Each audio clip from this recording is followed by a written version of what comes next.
जो पिछली मिसालें हैं जो आपने अभी दी वो तो सब रिकॉर्ड पर मौजूद हैं और उसी की बुनियाद पर हो सकता है कि आप लोगों के भी हक में फैसला आ जाए, लेकिन इन केस अगर आपके हक में फैसला नहीं आता और कोई ऐसा टेक्निकल रीज़न सामने आ जाता है जिसकी बुनियाद पर इलेक्शन कमीशन आपको इन सीट से महरूम रखता है, तो फिर जो आपका ये इत्तेहाद है, आपकी जमात है, फिर क्या पार्लियामान में इसको बैठना है, फिर ये यानी सड़कों पर फिर एहतजाज होगा या अदालतों का रुख करेंगे या फिर पार्लियामेंट के अंदर कोई एहतजाज वगैरह का सिलसिला शुरू होगा, फिर आपका लाइन ऑफ एक्शन क्या होगा, आगे क्या करने जाएंगे?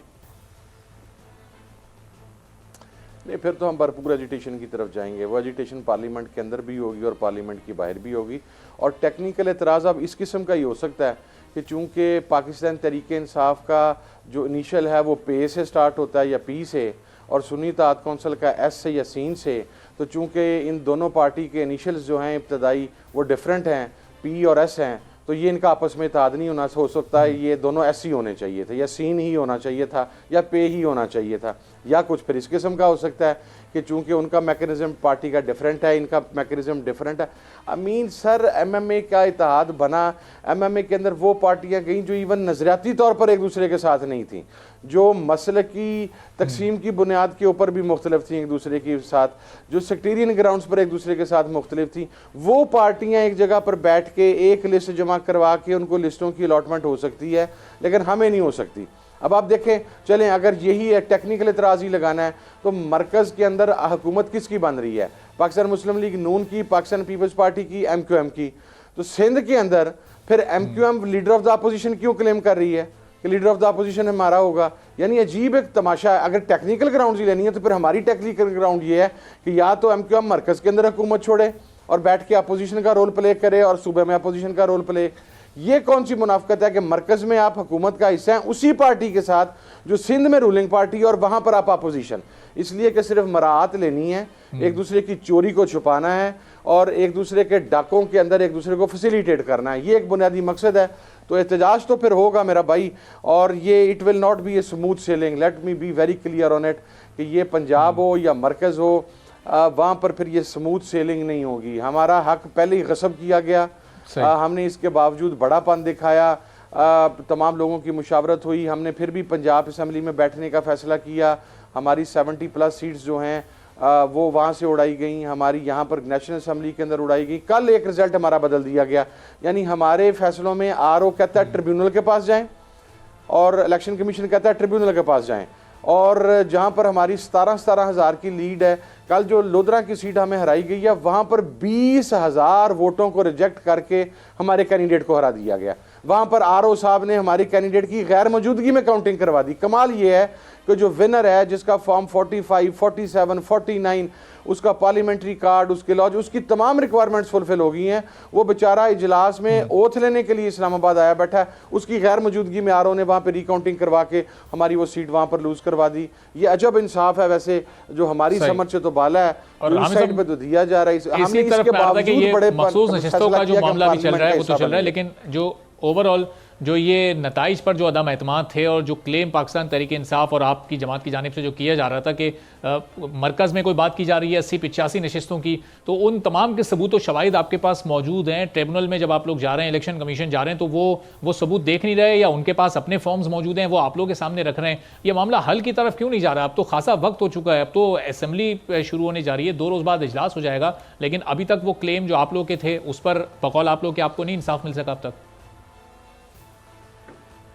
भाईजान, यही तो मैं आपसे बात अर्ज कर रहा हूँ कि हमारी दरखास्तों को ट्रिब्यूनल में फेंका जा रहा है, वहाँ से 2, 3, 4, 5, 7 साल लगेंगे, फैसला आता है नहीं आता खुदा जाने।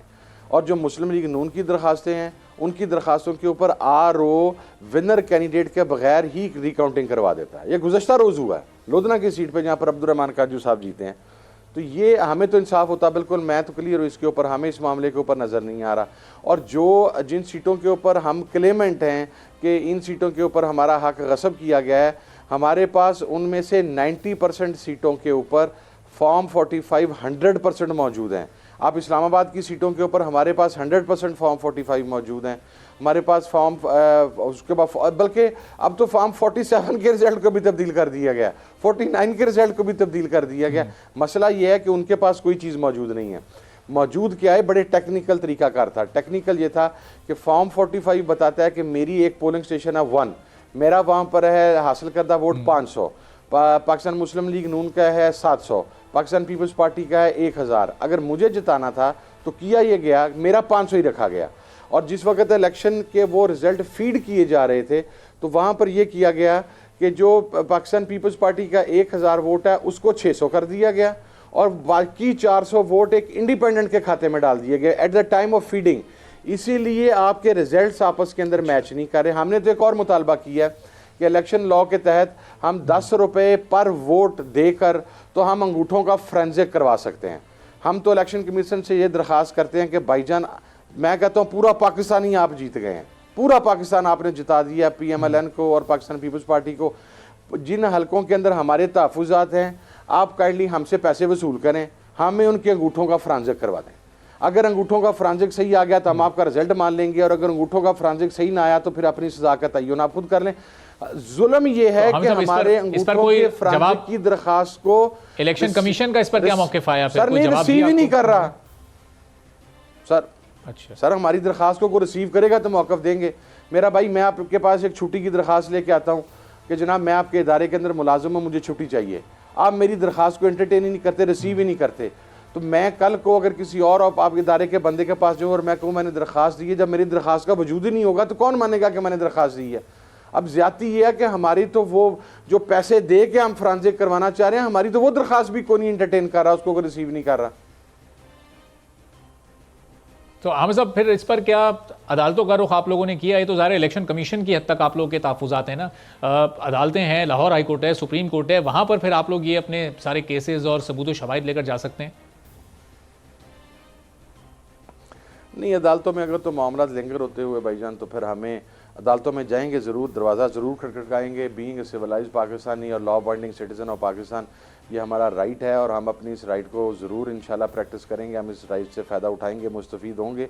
लेकिन अगर चीज़ें बर वक्त सेक्टर होती नज़र ना आई तो फिर ज़ाहिर है फिर एजिटेशन ही होगी, फिर ना कौमी असम्बली चलेगी, ना सूबाई असम्बली चलेगी, और ना ही शायद फिर हम सड़कों पर आने का फ़ैसला कर लें। वो तो डिसीज़न फिर इमरान खान साहब का होगा, जो भी होगा will stick to that decision. और आप लोगों की सीट से चूंकि नहीं मिली थी, मखसूस हिस्सों पर फैसला नहीं हुआ था, तो सदर मुमलिकत ने भी समरी मुस्तरद की इजलास को बुलाने की, और उस पर आज बिलावल भुट्टो ज़रदारी साहब का बयान है कि वो एक नहीं बल्कि फिर दो मुकदमात होंगे सदर मुमलिकत पर। ज़ाहिर है जब वो उनके मनसब के आखिरी दिन चल रहे हैं, जब वो मुद्दत पूरी हो जाएगी और फिर वो एक आम शहरी की तरह ज़िंदगी गुजारेंगे, तो उसके ये जो फैसला उन्होंने लिया उसके कॉन्सिक्वेंसेज अब उन्हें बर्दाश्त करना पड़ेंगे। तो इस पर आपकी जमात का क्या मौक़िफ़ है? जरदारी साहब के ख़िलाफ़ एक ख़त लिखना था यूसुफ रज़ा गिलानी साहब ने कोर्ट डायरेक्शंस पे, तो गिलानी साहब ने उस वक़्त के प्राइम मिनिस्टर ने वो ख़त नहीं लिखा, प्राइम मिनिस्टर को डिस्क्वालीफाई किया गया, और क्या हो गया? वो गिलानी साहब आज भी पार्लियामेंट के अंदर मौजूद है, उनके बेटे भी मौजूद हैं। तो जो ये बात कर रहे हैं कि आरफ अलवी साहब ने आइन शिकनी की है, जिन्होंने आइन शिकनी की है उनके तो बिलावल साहब साथ बैठे हैं। जिन्होंने मकसद है, मैं क्या कह सकता हूँ, जिस मुस्लिम लीग नून ने उन्हें घसीटने की बात की, उनके वालिद को, जो उनकी वालदा की करैक्टर असैसिनेशन करती रही, जो उनकी वालदा के अगेंस्ट उस वक़्त IGI बनाई गई और जहाँ से बनाई गई सारी दुनिया को पता था, बिलावल साहब उनके साथ बैठे हैं। मैं उनकी बातों का क्या जवाब दूँ? मेरा भाई बादशाह आदमी है, उनकी मर्ज़ी है, जो मर्ज़ी कहते रहें, मैं उन्हें रिस्पॉन्ड करना ही नहीं चाहता इस इशू के लिए। लेकिन हम सब साथ बैठे हैं, बड़े टेक्निकल तरीके से बैठे हैं कि हुकूमत बनवा भी रहे हैं लेकिन हुकूमत का हिस्सा नहीं है, फैसला साजी में मुशावरत में शामिल होंगे, लेकिन उस फैसलों का कोई बार या मलबा आएगा पर भी उनके ऊपर नहीं आएगा, वो फिर नून लीग के खाते में जाएगा। तो ये बड़ा डिपेंड करेगी ये आने वाली हुकूमत पाकिस्तान पीपल्स पार्टी पे। आपको लग रहा है कि जब चाहेंगे हुकूमत गिरा सकेंगे, जब तक चाहेंगे हुकूमत चलती रहेगी? मैं आपको एक बड़ा ना ज़ुमानी उनका जुमला जो था आज वो मैं बताता हूँ। उन्होंने कहा जी कि सुन्नी इत्तेहाद कौंसिल ने हमसे तावन की दरख्वास्त ही नहीं की, हमसे वोट ही नहीं मांगा। ठीक है, तो अभी तेल देखें, तेल की दार देखें, मामलात कहाँ पर जाते हैं। वैसे जो उन्होंने जब हाथ बढ़ाया था पाकिस्तान तहरीक इंसाफ की तरफ, तो आपको लगता है कि पाकिस्तान तहरीक इंसाफ का सियासी तौर पर दुरुस्त फैसला था कि उनके साथ बैठकर हुकूमत ना बनाने का फैसला हुआ? अगर आप लोग उनके साथ इत्तेहाद में हुकूमत बनाते तो शायद ये बहुत सारे जो इस वक्त रिजर्वेशंस हैं आपके, वो हल करने में शायद मदद मिल सकती। ज़ाहिर है जब एक जमात पावर में होती है तो बात कुछ और होती है, और जब वो अपोजिशन में होती है तो बात कुछ और होती है। देखिए, सियासी फैसले होते हैं, सियासी हकीकतों को मद्देनज़र रख के किए जाते हैं। इमरान खान साहब का एक बड़ा क्लियर स्टांस था रिगार्डिंग जरदारी साहब और शरीफ फैमिली, और मेरा ख्याल, मेरी अपनी असेसमेंट ये है कि हाँ, अगर तो हम सियासत सिर्फ इक़्तिदार के लिए करना चाहते होते या पावर शेयरिंग का हिस्सा बनना चाहते हुए, तो आप सही कहते हैं, बिल्कुल हमें उनसे हाथ बढ़ा लेना चाहिए था या उस बढ़े हुए हाथ को थाम लेना चाहिए था। लेकिन जब सियासत ही इस चीज़ की है कि हमने इन लोगों के ख़िलाफ़ लड़ा है, हमने उसका भुगतान किया है, हमने उसके कॉन्सिक्वेंसेस फेस किए हैं, हमने अपने अपने बंदे शहीद करवाए हैं, हमने बहुत कुछ बर्दाश्त किया, वो शायद टीवी पर बयान भी नहीं किया जा सकता। तो फिर अगर हम उन्हीं के साथ बैठ जाते हैं तो मेरा ख्याल है कि फिर हमें और उनमें कोई फ़र्क तो नहीं बचेगा। मेरा ख्याल है कि इट वाज राइट डिसीजन। ठीक है, हमें साहब एक आखिरी सवाल बस ब्रीफली बता दीजिएगा चंद सेकंड्स में कि जो पहला इजलास होगा असेंबली का, उसमें आपके तमाम मेंबरान जाएंगे, उसमें शिरकत करेंगे? जी, कल पार्लिमानी पार्टी की मीटिंग है जी, इंशाल्लाह उसके अंदर हम फैसला करेंगे और यकीनन हम we want to be the part of parliament जी, इसमें ऐसी कोई चीज़ नहीं है। लेकिन अब डिपेंड करता है कि हमें किस हद तक दीवार के साथ लगाया जाता है। लेकिन अभी तक जो लास्ट डिसीजन है वो यही है कि इंशाल्लाह हम इजलास के अंदर जाएंगे।